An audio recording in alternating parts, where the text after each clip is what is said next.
بسم اللہ الرحمن الرحیم۔ السلام علیکم ورحمۃ اللہ وبرکاتہ۔ آج ہم بات کریں گے کہ حضور صلی اللہ علیہ وسلم نے حضرت ابو بکر، حضرت عمر، حضرت عثمان اور حضرت علی رضی اللہ عنہ کیسے دعوت اسلام دی۔ حضرت عائشہ رضی اللہ تعالی عنہ فرماتی ہیں، حضرت ابو بکر حضور صلی اللہ علیہ وسلم کے زمانہ جاہلیت کے دوست تھے۔ ایک دن حضور صلی اللہ علیہ وسلم کی ملاقات کے ارادے سے گھر سے نکلے۔ آپ سے ملاقات ہوئی تو عرض کیا، اے ابو قاسم، یہ حضور صلی اللہ علیہ وسلم کی کنیت ہے۔ کیا بات ہے، آپ اپنی قوم کی مجلسوں میں نظر نہیں آتے ہیں اور لوگ یہ الزام لگاتے ہیں کہ آپ ان کے آباء و اجداد وغیرہ کے عیوب بیان کرتے ہیں۔ حضور صلی اللہ علیہ وسلم نے فرمایا، میں اللہ کا رسول ہوں اور تم کو اللہ کی دعوت دیتا ہوں۔ جو نہیں حضور صلی اللہ علیہ وسلم نے اپنی بات پوری فرمائی، حضرت ابو بکر صدیق رضی اللہ عنہ فوراً مسلمان ہو گئے۔ حضور صلی اللہ علیہ وسلم حضرت ابو بکر کے اسلام لانے سے اس قدر خوشی کے ساتھ واپس ہوئے کہ کوئی بھی مکہ کی ان دونوں پہاڑیوں کے درمیان، جن کو اخشبین کہتے ہیں، آپ سے زیادہ خوش نہ تھا۔ اور حضرت ابو بکر وہاں سے حضرت عثمان ابن عفان اور حضرت طلحہ بن عبید اللہ، حضرت زبیر بن عوام اور حضرت سعد بن ابی وقاص کے پاس تشریف لے گئے۔ یہ حضرات بھی مسلمان ہو گئے۔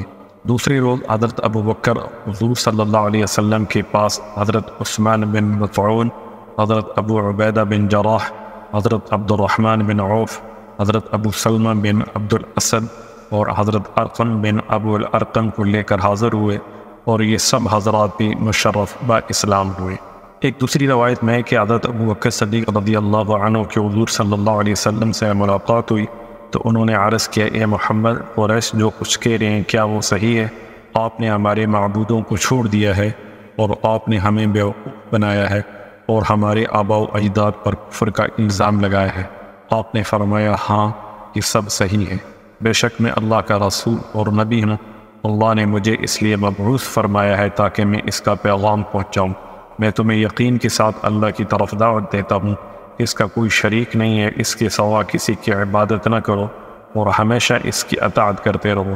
اس کے بعد آپ نے قرآن پڑھ کر سنایا۔ حضرت ابو بکر نے نہ اقرار کیا اور نہ انکار، اور اسلام لے آئے اور بت پرستی چھوڑ دی اور اللہ کے شریکوں کو بھی چھوڑ دیا اور اسلام کی حقانیت کا اقرار کر لیا، اور ایمان و تصدیق کے ساتھ حضرت ابو بکر واپس ہوئے۔ دوسری روایت میں آیا ہے کہ حضور صلی اللہ علیہ وسلم نے فرمایا، میں نے جس کو بھی اسلام کی دعوت دی وہ ضرور ہچکچایا اور تردد میں پڑا اور کچھ دیر سوچ کر اسلام کو قبول کیا، لیکن جب میں نے ابو بکر کو دعوت دی وہ نہ ہچکچائے اور نہ تردد میں پڑے بلکہ فوراً اسلام لے آئے۔ لہذا پہلی روایت میں جو یہ الفاظ گزرے ہیں کہ ابو بکر نے نہ اقرار کیا اور نہ انکار کیا، یہ صحیح نہیں ہے، کیونکہ ابن اسحاق وغیرہ بہت سے راویوں نے ذکر کیا ہے کہ حضرت ابو بکر بعثت سے پہلے ہی حضور صلی اللہ علیہ وسلم کے ہر وقت ساتھ رہنے والے تھے اور اچھی طرح سے جانتے تھے کہ حضور صلی اللہ علیہ وسلم سچے اور امانت دار ہیں اور عمدہ طبیعت اور بہترین اخلاق کے مالک ہیں۔ کبھی مخلوق کے بارے میں جھوٹ نہیں بول سکتے تو اللہ کے بارے میں کیسے جھوٹ بول سکتے ہیں؟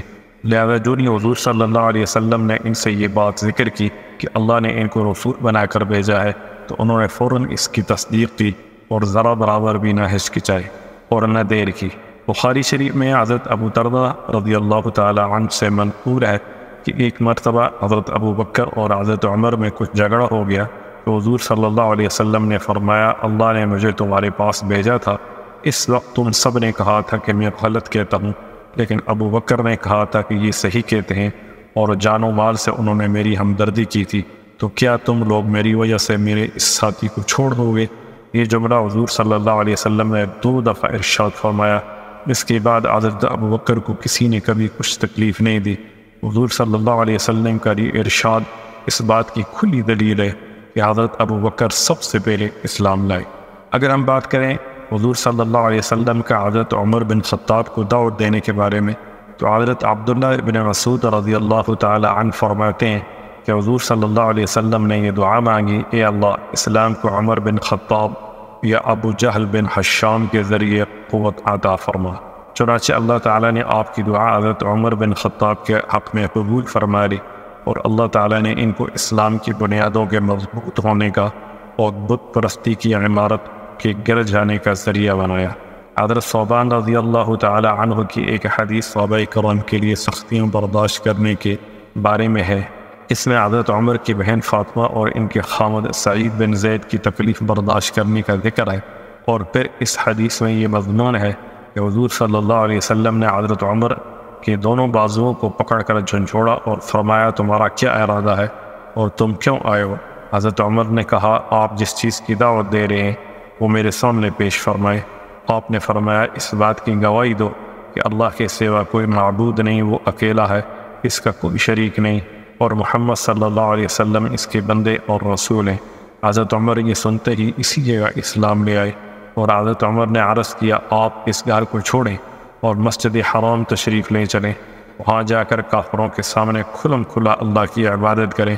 حضرت اسلم کہتے ہیں ہم نے حضرت عمر رضی اللہ عنہ سے فرمایا کیا تم لوگ جاتے ہو کہ میں اپنے ابتداء اسلام کا قصہ بیان کروں؟ ہم نے کہا جی ضرور۔ آپ نے فرمایا میں حضور صلی اللہ علیہ وسلم کے بڑے دشمنوں میں سے تھا۔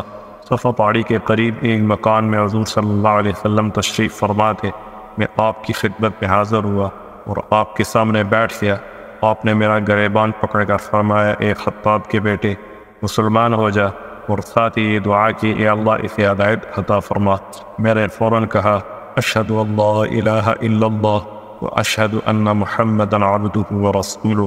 فرماتے ہیں میرے اسلام لاتے ہی مسلمانوں نے اتنی بلند آواز سے تکبیر کہی کہ جو مکہ کی تمام گلیوں میں سنائی دی۔ اگر ہم بات کریں حضرت عثمان بن عفان رضی اللہ عنہ کے اسلام لانے کی، تو حضرت عمر بن عثمان کہتے ہیں کہ حضرت عثمان رضی اللہ عنہ نے فرمایا میں اپنی خالہ عروی بنت عبد المطلب کے پاس ان کی بیمار پرسی کے لیے گیا۔ کچھ دیر بعد حضور صلی اللہ علیہ وسلم وہاں تشریف لے آئے۔ میں آپ کو غور سے دیکھنے لگا اور آپ کی نبوت کا تھوڑا بہت تذکرہ ان دنوں ہو چکا تھا۔ آپ نے میری طرف متوجہ ہو کر فرمایا اے عثمان تمہیں کیا ہوا؟ مجھے غور سے کیوں دیکھ رہے ہو؟ میں نے کہا میں اس بات پر حیران ہوں کہ آپ کا ہمارے میں بڑا رتبہ ہے اور پھر آپ کے بارے میں ایسی باتیں کہی جا رہی ہیں۔ اس پر آپ نے فرمایا لا الہ الا اللہ، اللہ گواہ ہے کہ میں یہ سن کر کانپ گیا۔ پھر آپ نے یہ آیت تلاوت فرمائی وَفِي السَّمَاءِ رِزْقُكُمْ وَمَا تُوعَدُونَ فَوَرَبِّ السَّمَاءِ وَالْأَرْضِ إِنَّهُ لَحَقٌّ مِثْلَ مَا أَنَّكُمْ تَنطِقُونَ۔ اس کا ترجمہ یہ ہے اور آسمان میں ہے روزی تمہاری اور جو تم سے وعدہ کیا گیا، سو قسم ہے رب آسمان اور زمین کی کہ یہ بات تحقیق ہے جیسے کہ تم بولتے ہو۔ پھر حضور صلی اللہ علیہ وسلم کھڑے ہوئے اور باہر تشریف لے گئے۔ میں بھی آپ کے پیچھے چل دیا اور آپ کی خدمت میں حاضر ہو کر مسلمان ہوا۔ اگر ہم بات کریں حضرت علی ابن ابی طالب رضی اللہ تعالی عنہ کے اسلام لانے کی، تو حضرت علی ابن ابی طالب حضور اقدس صلی اللہ علیہ وسلم کی خدمت پہ حاضر ہوئے تو حضور صلی اللہ علیہ وسلم اور حضرت خدیجہ دونوں نماز پڑھ رہی تھی۔ تو حضرت علی نے پوچھا اے محمد یہ کیا ہے؟ حضور صلی اللہ علیہ وسلم نے فرمایا یہ اللہ کا وہ دین ہے جسے اللہ نے اپنے لیے پسند کیا ہے اور جسے دے کر اپنے رسولوں کو بھیجا۔ میں تم کو اللہ کی طرف دعوت دیتا ہوں جو کہ اکیلا ہے، جس کا کوئی شریک نہیں ہے، کہ تم اس کی عبادت کرو اور لات و عزا دونوں بتوں کا انکار کر دو۔ حضرت علی نے کہا یہ ایسی بات ہے جو آج سے پہلے میں نے کبھی نہیں سنی، اس لیے میں اپنے والد ابو طالب سے پوچھ کر اس بارے میں کچھ فیصلہ کروں گا۔ آپ نے اس بات کو پسند نہ فرمایا کہ آپ کے اعلان کرنے سے پہلے آپ کا راز فاش ہو جائے، تو ان سے فرمایا اے علی اگر تم اسلام نہیں لاتے ہو تو اس بات کو چھپائے رکھو۔ حضرت علی رضی اللہ عنہ نے اسی حال میں رات گزاری۔ پھر اللہ تعالیٰ نے ان کے دل میں مسلمان ہونے کا شوق پیدا فرما دیا۔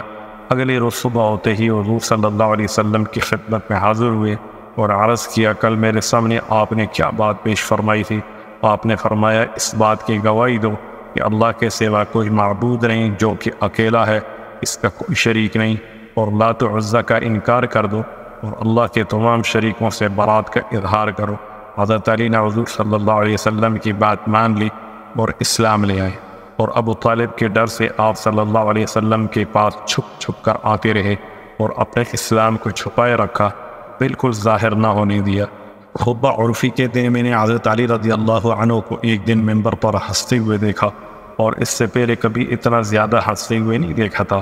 آپ کے دان ظاہر ہو جائیں۔ پھر فرمایا مجھے ابو طالب کی ایک بات یاد آئی کہ ایک روز ابو طالب ہمارے پاس آئے اور میں بطن نخلہ میں حضور صلی اللہ علیہ وسلم کے ساتھ نماز پڑھ رہا تھا تو انہوں نے کہا اے میرے بھتیجے تم دونوں کیا کر رہے ہو؟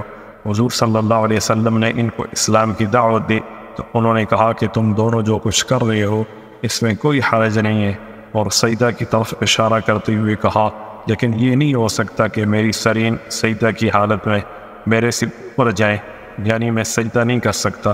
یہ کہہ کر حضرت علی اپنے والد کی اس بات پر تعجب کرتے ہوئے ہنسے، پھر فرمایا اے اللہ، میرے علم کے مطابق آپ کے نبی صلی اللہ علیہ وسلم کے سوا اس امت میں سے کسی بندے نے میرے سے پہلے آپ کی عبادت نہیں کی ہے۔ یہ بات 3 دفعہ کہی اور فرمایا میں نے تمام لوگوں سے 7 سال پہلے نماز پڑھنے شروع کر دی تھی۔ السلام علیکم ورحمۃ اللہ وبرکاتہ۔